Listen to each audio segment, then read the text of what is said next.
जय हिंद सभी को, राधे राधे। आज का जो हमारा है रेलवे ग्रुप डी, जो प्रीवियस क्वेश्चन 2022 में आए हैं क्वेश्चन, उन्हीं सबको टारगेट करके हम पूरा प्रीवियस क्वेश्चन करा रहे हैं। देखिए, हमें प्रीवियस क्वेश्चन को भी लगाना बहुत जरूरी है, क्योंकि क्या है, देखिए कि प्रीवियस क्वेश्चन से हमें एक लेवल पता चलता रहता है। या पिछले साल हमारा ऐसा क्वेश्चन आया था, तो इस साल भी कैसा क्वेश्चन आएगा, आने की संभावना है, तो हमें लेवल एक पता चलता रहेगा। तो आप इसको प्रैक्टिस तौर के मान के चलिए, इसे अपना क्वेश्चन करिएगा और बढ़िया तरीके से हम क्लास को स्टार्ट करते हैं बिना देरी किए। तो आज जो हमारा पहला प्रश्न है, आप देख रहे हैं, यदि किसी वस्तु का क्रय मूल्य 2500 रुपए है, यदि उसका विक्रय मूल्य 2375 है, तो हानि प्रतिशत ज्ञात कीजिए। कहने का मतलब क्या है, ध्यान से समझिएगा कि एक व्यक्ति है किसी वस्तु को कितने में खरीद रहा है, 2500 रुपए में। आनी वो खरीदा कितने में, 2500 रुपए में। आनी उसका सीधे दिया है, कॉस्ट प्राइस उसका कितना दिया है, 2500 रुपए। अब ध्यान से समझिएगा, आनी कास्ट प्राइस कितना दिया है, 2500 रुपए, और उसको सेलिंग प्राइस कितना दिया है, बेचा कितने में है, 2375। आनी 2375 में बेचा है। अब ध्यान से बताइए, आप कोई चीज 2500 रुपए में खरीद के अब आप बेच कितने में रहे, 2375 में, तो बताइए आपको लाभ होगा कि हानि। और सीधे इसमें हानि प्रतिशत का है, तो इसमें ज्यादा ये नहीं देखना है कि लाभ हुआ कि हानि, बस हमें देखना है कि कितने प्रतिशत का हानि हुआ है। तो बताइए क्या हो जाएगा इसका, फटाफट बताइए क्या हो जाएगा। चलिए, तो इसमें देखिए कहा है, आनी 2500 में खरीद के आप 2375 में बेच दीजिए। आनी आपको कहा जाए, आनी 2500 में खरीदे हैं और 2375 में बेचे। आनी आपको जो हानि हुआ कितने रुपए को हुआ, 10 में से 5 गया 5, और 9 में से 7 गया 2, और कितना हुआ, 4 में से 3 गया 1। यानी 125 रुपए का क्या हुआ, हानि हुआ कि नहीं हुआ। अच्छा, 125 हमेशा बटे में कौन जाएगा, सीपी जाएगा।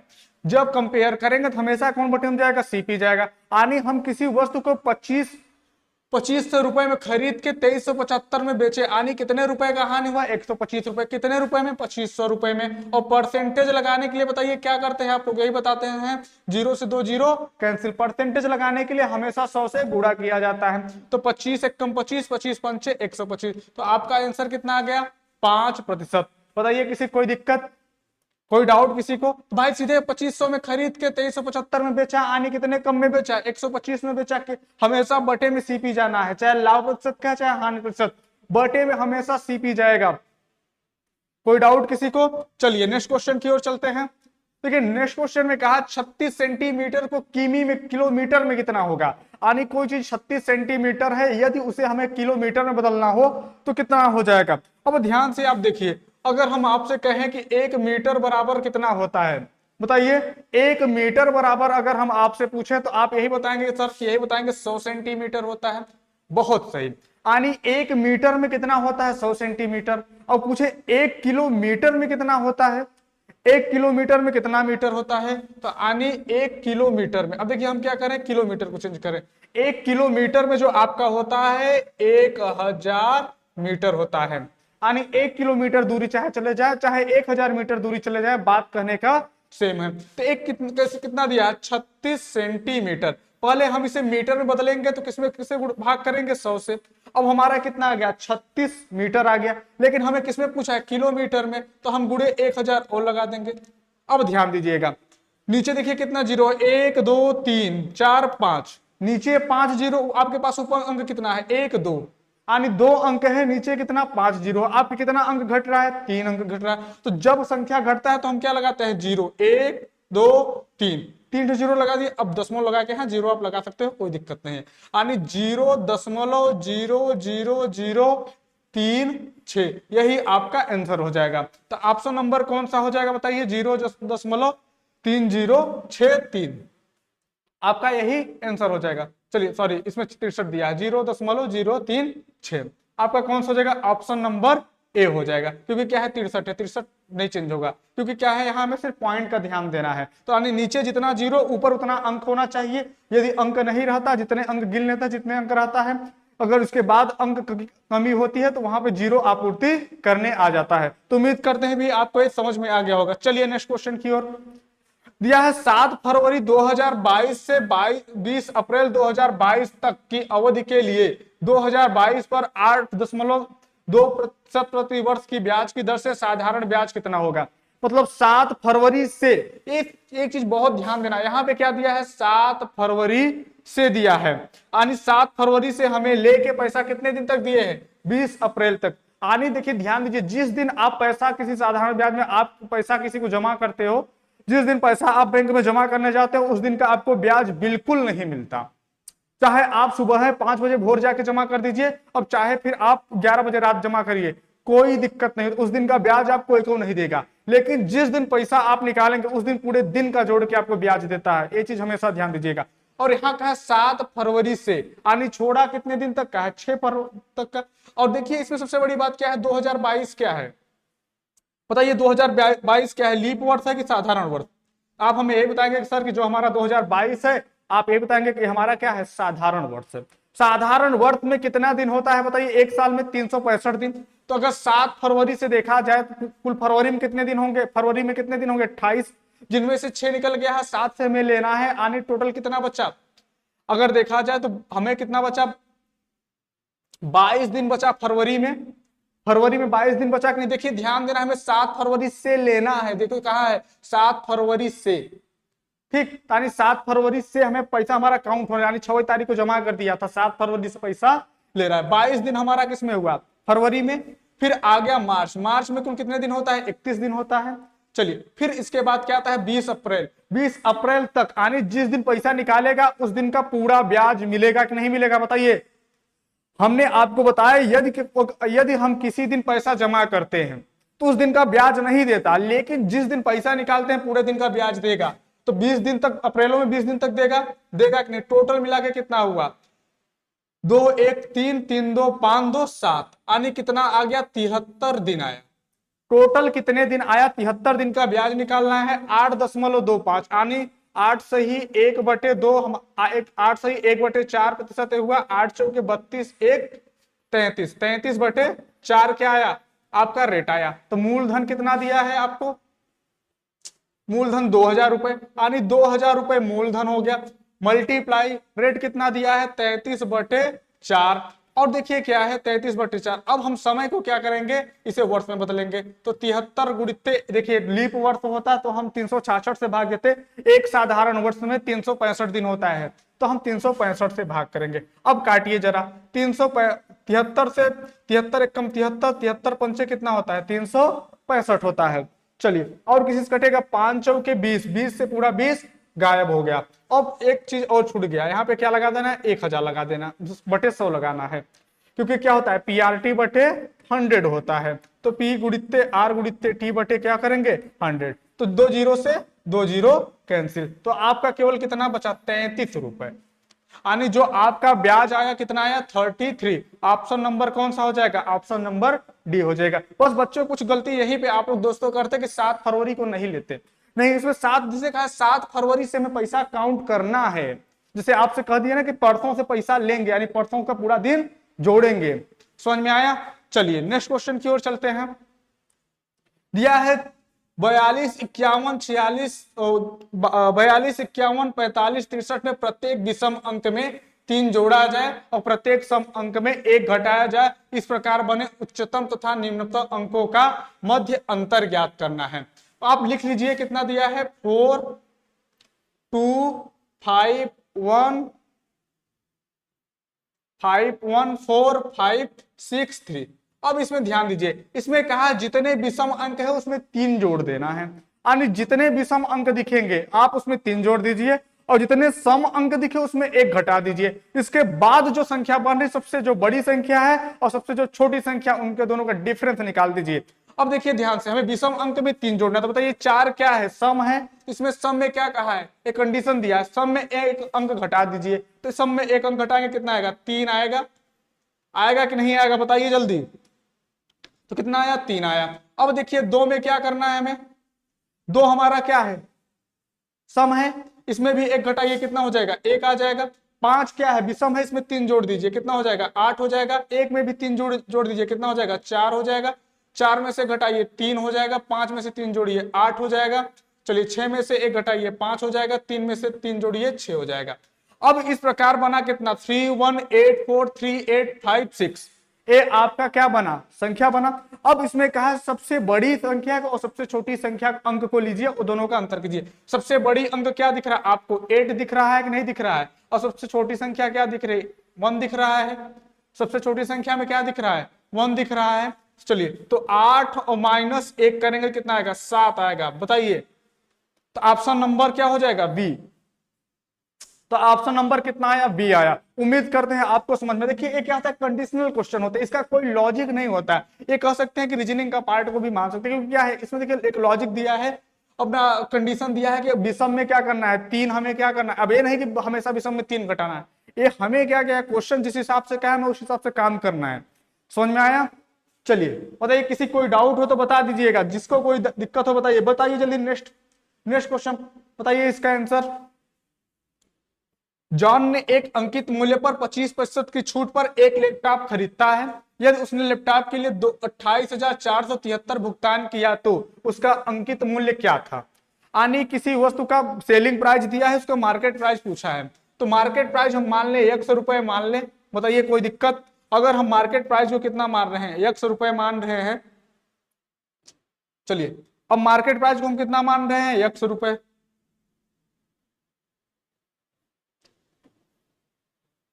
चलिए मार्केट प्राइस को हम कितना माने, 100 रुपए।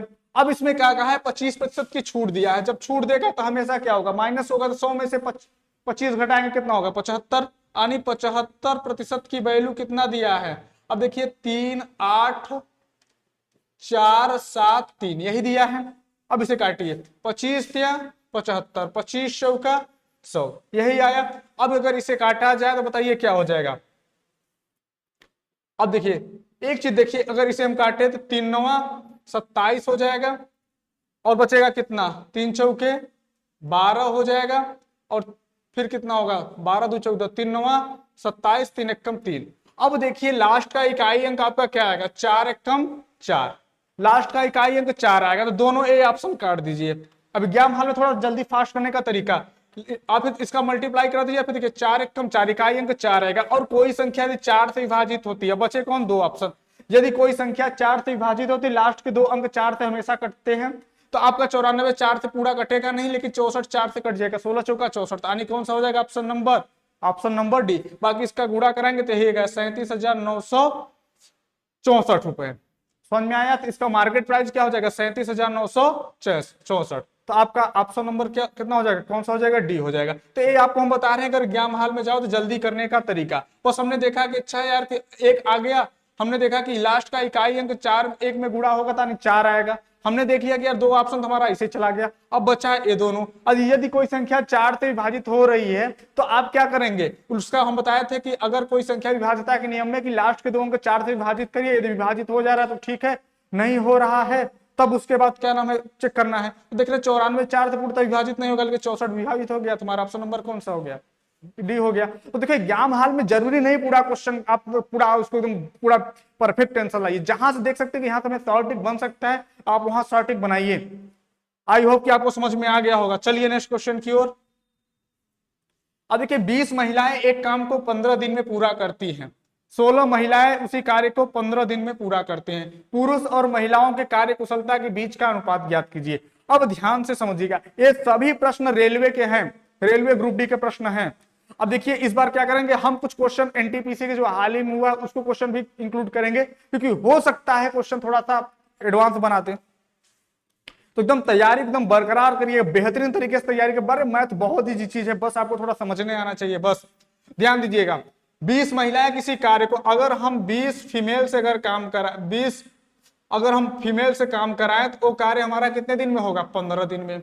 या तो हम काम किससे करा लें, या तो वही काम हम किससे करा लें, 16 फीमेल से काम 16 मेल से काम करा लें, यानी 16 मेल से काम करा ले, तब पर भी कार्य हमारा कितने दिन में हो रहा है, 15 दिन में। तो 15 से 15 कैंसिल। अब देखिए क्या आया, इसको जस्ट अपोजिट कर दिया, तो एफ बराबर कितना आ जाएगा, 16, और एम बराबर कितना आ जाएगा, एम बराबर कितना हो जाएगा, एफ बराबर कितना हो गया, 16, एम बराबर कितना हुआ, 20। अब देखिए ध्यान से, अगर इसे काटना चाहे तो आप काट दो, 4 चौके 16, 4 पंचे 20। तो मेल और फीमेल का जो हमारा रेशियो आया 5:4 आया। यानी कि जो कार्य क्षमता का अनुपात आया क्या आया 5:4। तो ऑप्शन नंबर कौन सा हो जाएगा, ऑप्शन नंबर डी हो जाएगा। समझ में आया। तो हमने क्या किया, दिन से दिन को कैंसिल किया। इसके बाद अगर यहीं पे काटना चाहे तो आप ऐसे काट सकते हो, 4 पंचे 20 और 4 चौके 16। जब इनको हमेशा पलट देंगे तो इनका कार्य क्या मिल जाएगा, कार्य क्षमता मिल जाएगा, क्योंकि दिन का जस्ट अपोजिट होता है कार्य क्षमता। जो जितना तेजी से काम करेगा उतना कम दिन लेगा, जो जितना ज्यादा दिन लेगा उतना धीमे काम करेगा। चलिए नेक्स्ट क्वेश्चन की ओर चलते हैं।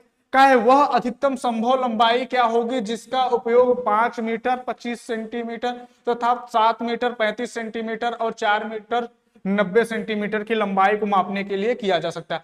जब आपको अधिकतम की बात कर दे, ध्यान से समझिएगा, जब कभी प्रश्न में आपको अधिकतम की बात कर दे तो आप समझ जाइए कि आपको क्या कर रहा है, इनडायरेक्ट तरीके से कर रहा है। भैया आप क्या करिए, इसका एचसीएफ देखिए, आपको इनडायरेक्ट तरीके से कह रहा है कि आप इसका एचसीएफ निकालिए। लेकिन देखिए यहां पे क्या दिया है, 5 मीटर दिया है, 5 मीटर और 25 सेंटीमीटर, यानी 5 मीटर प्लस 25 सेंटीमीटर। तो या तो एक काम करिए, या तो आप दोनों को मीटर में बदल लीजिए या तो दोनों को सेंटीमीटर में बदल लीजिए। तो आपके पास दोनों ऑप्शन है, या तो दोनों को मीटर में बदल लीजिए या तो दोनों को सेंटीमीटर में बदल लीजिए। तो देखिए अगर 1 मीटर बराबर देखा जाए तो 100 सेंटीमीटर होता है। उसी तरीके से अगर 1 मीटर बराबर 100 सेंटीमीटर तो 5 मीटर बराबर कितना सेंटीमीटर, 500 सेंटीमीटर कह सकते हैं कि नहीं, और प्लस 25 सेंटीमीटर और जोड़ दीजिए तो आपका कितना हो जाएगा 525। अब ध्यान से देखिएगा, आपका आंसर आपका क्या आया 525। चलिए आपका जो आया कितना आया 525 आया। चलिए अब देखिए क्या उसी तरीके से इसको बनाइए 7 मीटर। अब हम कितना लिखे 7 मीटर प्लस कितना दिया है 35 सेंटीमीटर। तो इसको भी बनाएंगे, कितना हो जाएगा 700 हो जाएगा, प्लस 35 जोड़ दीजिए कितना हो जाएगा 735। उसी तरीके से 4 मीटर और 90 सेंटीमीटर को करेंगे तो कितना आ जाएगा 490 सेंटीमीटर। सब सेंटीमीटर में देखिए कन्वर्ट कर लिए हमने। अब देखिए आपका कितना है, ऐसा कोई बताइए, यानी 525 और 735 और 490 सेंटीमीटर का तीनों का एचसीएफ बताना है। अब देखिए आपको एग्जाम हाल में इतना समय रहेगा नहीं कि हम तीनों का एचसीएफ निकालते, एक काम किया जाए तो सबसे देखा करिए कि सबसे दो संख्या लिया करिए जिनके बीच में बहुत थोड़ा गैप मिले, यानी जिनके अंतर बहुत कम हो। तो अगर हम देखा जाए 490 और 525 को अगर देखा जाए तो बहुत कम अंतर मिल रहा है ना, तो 490 और 525 को देखेंगे कितने का अंतर आया 35 का अंतर आया। ठीक देखा करिए, कभी कभी क्या होगा इनका अंतर ही आपको या तो एचसीएफ निकल जाएगा या तो फिर क्या होगा इनका गुणनखंड। तो ऐसा कोई ऑप्शन है नहीं इनका गुणनखंड, तो हमारा क्या मिल रहा है 35। तो ऑप्शन नंबर कितना आ गया, सी आ गया। समझ में आया। तो हमेशा यही ध्यान देना है, हमें क्या है वैल्यू को सबको सबकी एक मात्रक करना पड़ेगा, या तो सेंटीमीटर या तो मीटर में। अब ध्यान दीजिएगा, इसके बाद क्या करना है कि हमें दो ऐसी संख्याओं को लेना है जिनका अंतर बहुत कम आए, जिनका अंतर कम आए। इसके बाद या तो वही होगा अंतर ही होगा या तो उनका गुणनफल हो जाता है। चलिए नेक्स्ट क्वेश्चन बताइए, बताइए क्या हो जाएगा 25 प्लस 25.19 गुणित 3 प्लस 4.41 माइनस 0.9 का मान निकटतम में मान बताना है। बताइए क्या हो जाएगा। तो देखिए अगर हम लिखेंगे तो 25 19 लिख सकते हैं, बटे 100 लिख सकते हैं, ठीक, गुणित 3 लिख सकते हैं, बिल्कुल लिख सकते हैं। अब इसको अगर लिखना होगा तो 441 में से अगर हम घटाएंगे 4.41 0.9, अगर घटाएंगे 11 में से 9 गया 2, अब इसे घटाएंगे कितना आएगा 3 और इसको घटाएंगे कितना आएगा, यानी कितना आ गया 4.32। आपका क्या आ जाएगा 4.32 क्या आया, इसको हम घटाने के बाद अब देखिए ध्यान से 25 19 में 3 का गुणा करेंगे 25 3 75 हो जाएगा और 19 3 57। अब फिर इसे भाग करेंगे तो 100 से भाग करेंगे कितना आएगा, दशमलव लग जाएगा और प्लस कर दीजिए कितना 4.32। तो इसे करिए 25 7 2 9 हो जाएगा, 5 3 8 हो जाएगा। अब देखिए ध्यान से 4 25 75 और 4 जोड़ दीजिए, 75 4 कितना हो जाएगा 79। तो 79.89 के 79.89 89 के समथिंग। तो 79 दशमलव कोई ऑप्शन आपका दिख नहीं रहा है तो आप किस पे जाओगे, लगभग में जाना है तो किस में जाओगे, 78 के समथिंग जाओगे। समझ में आ गया, कोई दिक्कत? चलिए नेक्स्ट क्वेश्चन की ओर चलते हैं।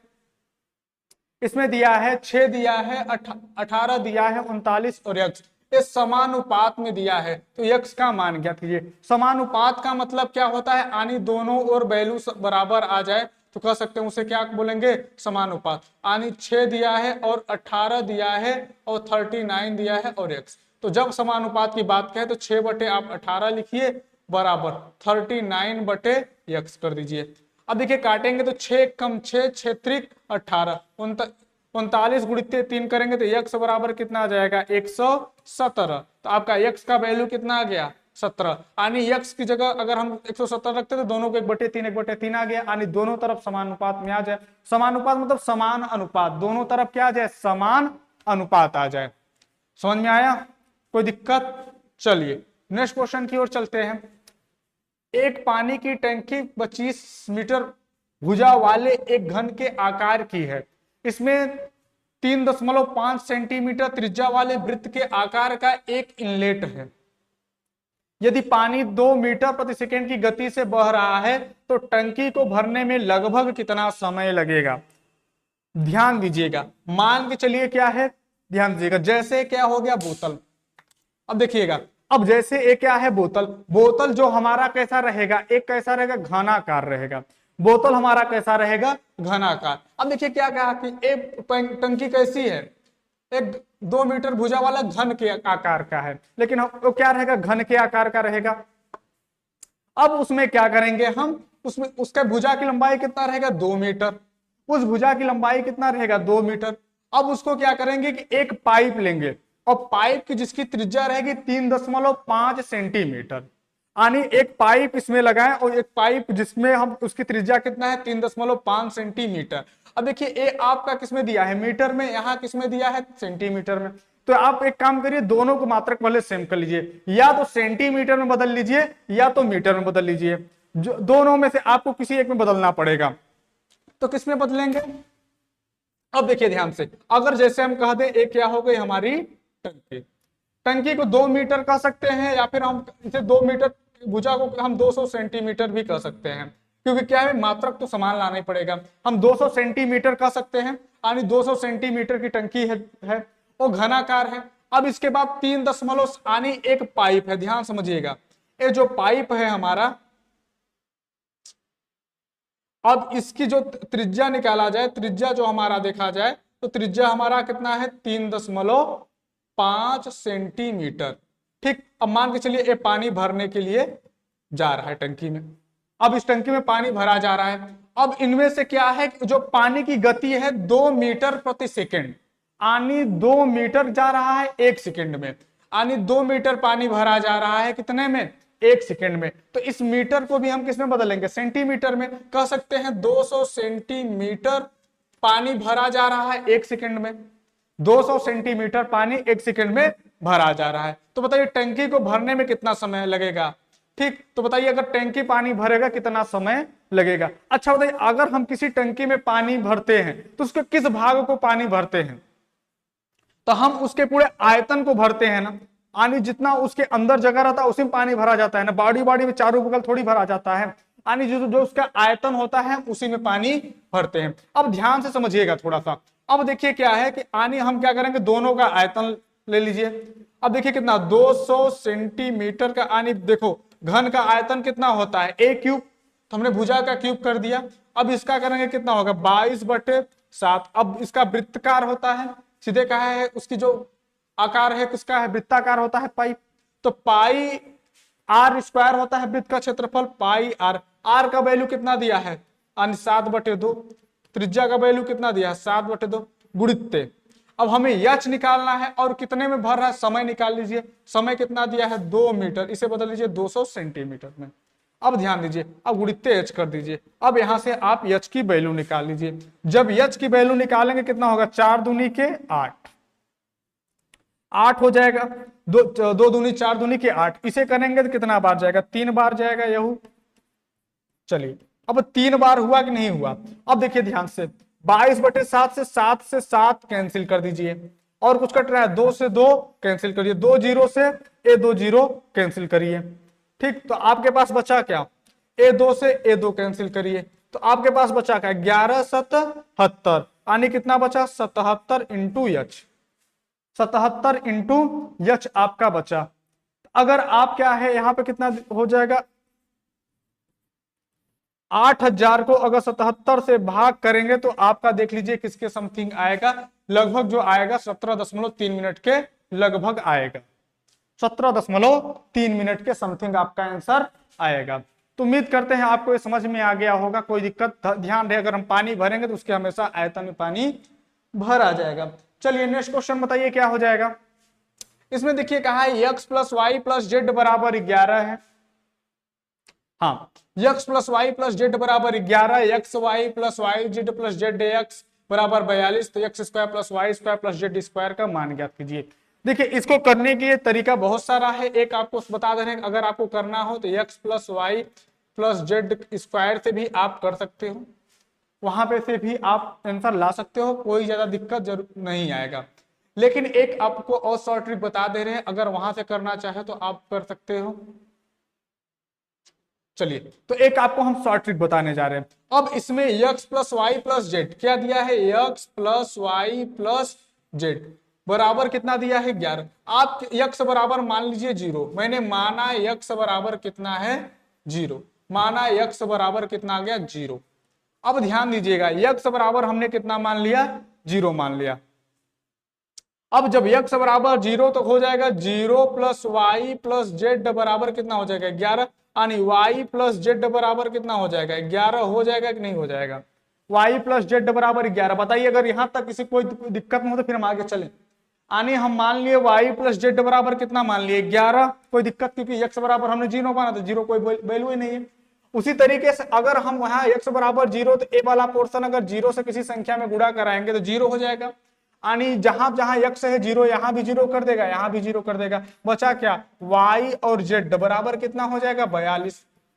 अब आपके मन में आ रहा होगा, या तो देखो ऐसी दो संख्या लीजिए जिनको जोड़े तो हमारा कितना आ जाए 11 आ जाए और गुणा करे तो 42 आ जाए, लेकिन ऐसा नहीं अगर मन में आ रहा है तो कोई दिक्कत नहीं, हमें वैल्यू कितना निकालना है y square plus z square plus x square. अगर इसको 0 माने तो 0 का स्क्वायर करेंगे 0 ही आएगा, तो हमें वैल्यू कितना किसका निकालना है y square plus z square का। तो हम निकाल लें कितना हो जाएगा x plus y plus z का होल स्क्वायर करेंगे तो क्या आ जाएगा y square plus z square plus 2yz, यही होगा।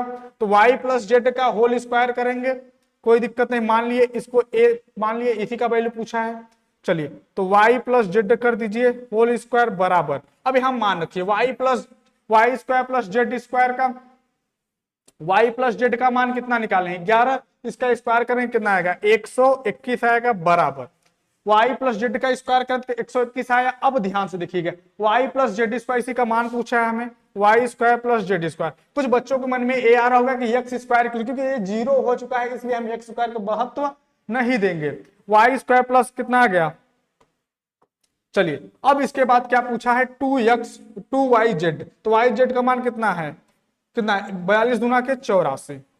अब कितना आ गया 42 दूना के 84, यानी y प्लस जेड स्क्वायर बराबर कितना हो जाएगा 121 में से आप 84 घटा दीजिए, तो 11 में से 4 गया 7, आपका कौन दिख रहा है लास्ट में का अंक 7, ऑप्शन नंबर पहला। आने के घटाएंगे कितना आएगा 37 आएगा, तो ऑप्शन नंबर किस पे जाएंगे ए पर, कौन सा आ गया ऑप्शन नंबर ए। चलिए अब बताइए, इसको बहुत ध्यान समझिए, डीआई के भी क्वेश्चन आते हैं, बहुत बढ़िया लेवल का क्वेश्चन आता है। चलिए बहुत बढ़िया क्वेश्चन है। 2015 से 2016 तक में उत्पाद में कितने प्रतिशत की वृद्धि हुई है, बताइए। 2015 कहां पे है आपका, यहां पर है। 2015 में कितना है 12.6, 2016 में कितना हुआ 18.9।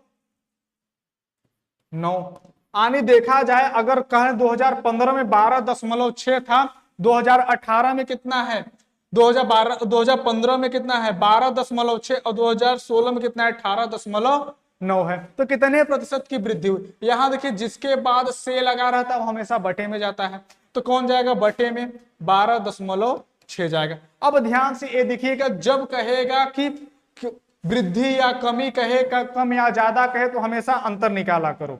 जब कम या ज्यादा कहे, वृद्धि या कमी कहे तो क्या करना, हमेशा अंतर। दोनों का अंतर निकालेंगे कितना हो जाएगा 6.3 और परसेंटेज लगाने के लिए 100। इसे काटेंगे 2 बार और इसे काटेंगे कितना हो जाएगा 50%। तो आपका आंसर कितना आ गया, ऑप्शन नंबर ए आ गया। तो कितना आ गया 50%। चलिए नेक्स्ट क्वेश्चन कीजिए। पी और क्यू अकेले एक काम को 9 दिन और 12 दिन में करता है। ये बच्चों अगर आप लोग दोस्तों कर रहे हो तो इसको इंपॉर्टेंट टाइप डाल के करना, क्योंकि हर एग्जाम में ये बारी बारी वाला क्वेश्चन बहुत इंपॉर्टेंट है और बढ़िया तरीके से समझना। आज आपको एकदम समझा के जाएंगे एकदम बढ़िया तरीके से। चलिए कोई दिक्कत। अब देखिए क्या कहा है, पी और क्यू। अगर पी अगर किसी काम को करेगा तो करेगा 9 दिन में, अगर क्यू से अगर वही काम कराया जाए तो क्यू करेगा 12 दिन में। ये प्रश्न कहा है, यानी पी अगर अकेले काम करने जा रहा है और कार्य करता है 9 दिन में, अगर क्यू अगर वही काम करने जा रहा है तो क्यू करेगा 12 दिन में। दोनों का अगर हम एलसीएम लेंगे कितना आएगा 36 हमारा एलसीएम आया, जिनमें से पी एक दिन में कितना काम किया 4 और क्यू ने कितना किया 3। समझ में आया। कह रहा है कि पी एक दिन में 4 काम करता, जो एलसीएम आएगा वही बच्चों हमारा टोटल वर्क होगा। ध्यान से समझिएगा, एलसीएम ही हमारा क्या होता है, टोटल वर्क होता है। पी ने कितना काम किया 4 और क्यू ने कितना काम किया 3 किया। देखिए वो एक क्लास उनको भी बहुत बढ़िया समझ में आएगी, जो मतलब पहली बार टेस्ट वगैरह लगा रहे होंगे उनको भी बढ़िया तरीके से, थोड़ा समझ ज्यादा लग रहा है। अगर हमें डायरेक्टली अगर ऐसे करा के चलना होता तो फिर आप भी देखो कर सकते हो, क्योंकि आपको कुछ हो सकता है नई चीजें मिल जाए सीखने के लिए। तो कितना हुआ, पी 4 काम कर रहा है, क्यों कितना कर रहा है 3। ये देखिए अगर कह रहा है कि कार्य को स्टार्ट कौन कर रहा है, कार्य को प्रारंभ कौन कर रहा है, क्यों कर रहा है। तो क्यू ने आया पहले दिन काम किया, कितना काम किया 3 काम किया। क्यू ने पहले दिन काम किया, कितना काम किया 3 काम किया, इसके बाद चला गया। ध्यान से समझिएगा। अब दूसरे दिन कौन आएगा, पी आएगा, लेकिन क्यू काम करने नहीं आएगा। मतलब एक दिन पी आएगा तो एक दिन क्यू आएगा। पहले दिन कौन आया, क्यू आया। पहले दिन क्यू ने काम आया किया, 3 काम किया। दूसरे दिन अब क्यू नहीं आएगा, अब कौन आएगा, पी आएगा। पी आया, कितना काम किया 4। तो देखा जाए तो 2 दिन में जाके हमारा टोटल कितना काम हुआ, 7 काम हुआ कि नहीं हुआ। अगर दोनों साथ में करते तो एक ही दिन में 7 काम हो जाए, लेकिन बारी बारी करने से वजह से 7 काम हुआ। अब देखिए कितने दिन में 7 काम हुआ, 2 दिन में। अब टोटल काम कितना है 36। 7 से भाग दीजिए, 7 बना के 35। यानी जो 5 दिन आया, ये 5 दिन तब आता जब वो दोनों एक साथ काम करते हैं। लेकिन ये कितने दिन का गैप में आ रहे हैं, बारी बारी से, यानी 2 दिन के गैप। तो 5 दूनी के 10, यानी कह सकते हैं 10 दिन में टोटल हमारा कितना काम हो गया, 35 काम हुआ कि नहीं हुआ। 10 दिन में हमारा कितना काम हुआ 35। अब बचा कौन काम है, एक बचा, एक काम है। और काम करने कौन आएगा, आएगा 11वां दिन होगा। तो 11वां दिन में काम करने वही आएगा जो कार्य को प्रारंभ किया रहता है, क्योंकि हमेशा देखिए जो कार्य प्रारंभ किया, पहले दिन आएगा, तीसरे दिन आएगा, 5वें दिन आएगा, 7वें दिन आएगा, 9वें दिन आएगा, 11वें दिन आएगा। जितने विषम दिन रहेंगे वही आएगा जो कार्य को प्रारंभ किया है। तो 11वां क्या है, विषम दिन है। तो 11वें दिन कार्य करने कौन आएगा, क्यों आएगा। कितना काम करेगा 3। बताइए अगर जैसे दिन भर में आपको 3 रोटी खाते हो, दिन भर में आपको 3 रोटी, जैसे मान के दिन भर में 3 मेज बनाना है और केवल एक मेज उस दिन बनाना, क्या पूरा दिन ले लेते हो मेज बनाने में। अगर आप एक दिन में 3 ठो मेज बनाते हो, अगर मान के चलिए आपको उस दिन एक मेज बनाना है, क्या पूरा दिन लोगे मेज बनाने में, नहीं लोगे। तो कितना लोगे, 1/3 दिन लेंगे। 11वां दिन का कितना लगा 1/3, यानी 10 दिन तो पूरा कंप्लीट लगा, लेकिन 11वां दिन का कितना लगा 1/3। तो कुल कितना हो जाएगा 10 सही 1/3 दिन टोटल कार्य को कंप्लीट होने में। इसे वेरी वेरी इंपॉर्टेंट करके लिख लीजिए, क्योंकि एग्जाम में क्वेश्चन आ सकता है। तो हमारा टोटल कितना आया, ऑप्शन नंबर ए 10.33 आपका क्या आया, आंसर आया। आई होप कि आपको समझ में आ गया होगा। चलिए नेक्स्ट क्वेश्चन की ओर चलते हैं। हाँ चलिए फटाफट बता दीजिए, इसका बताइए, बहुत बढ़िया बहुत बेहतरीन क्वेश्चन है। देखिए एक पाई चार्ट में वैज्ञानिक ने कैलकुलेटर के निर्माण किए गए व्यय और प्रतिशत का वितरण दर्शाता है। यदि 500 उत्पाद निर्मित किए जाते हैं, उन पर प्रत्यक्ष श्रम लागत 1 लाख है, तो उत्पाद का विक्रय मूल्य क्या होना चाहिए ताकि निर्माता को 44% का लाभ हो सके। बताइए। ठीक, अब ध्यान समझिएगा। अब सब देखिए क्वेश्चन प्रीवियस क्वेश्चन है, अपने से हम कोई क्वेश्चन नहीं लिए, सब प्रीवियस क्वेश्चन लिए हम।